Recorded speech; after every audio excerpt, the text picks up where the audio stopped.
नमस्कार. मी राजेंद्र वसंतराव मराठे या यूट्यूब चॅनलवर आपले स्वागत करतो. इंग्रजी व्याकरण, English grammar, how to use either or. वाक्यात ईदर ऑर कसे वापरायचे?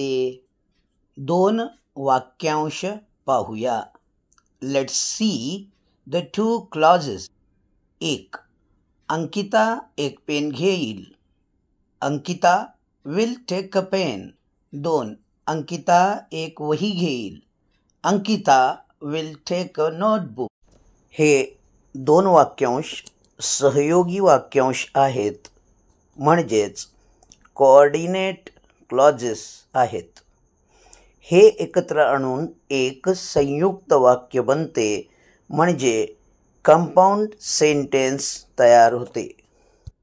सर्वसामान्यपणे हे दोन वाक्यांश मराठी भाषेत किंवा या शब्दाने किंवा इंग्रजी भाषेत ऑर या शब्दाने जोडता येतात. अंकिता एक पेन घेईल किंवा ती एक वही घेईल.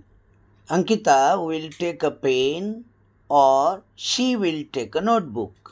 आता ईदर ऑर च्या वापराविषयी पाहू. पहिल्या वाक्यांशाआधी त्याचे हेल्पिंग व्हर्ब.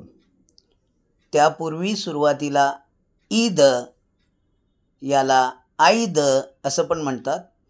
पहिल्या वाक्यांशानंतर ऑर, मग दुसरा वाक्यांश. एक तर अंकिता एक पेन घेईल किंवा ती एक वही घेईल. Either will Ankita take a pen और she will take a notebook. हा व्हिडिओ आवडला तर लाईक, कॉमेंट, शेअर करा. चॅनल सबस्क्राईब करा. जवळच्यांना सांगा. धन्यवाद. थँक्यू.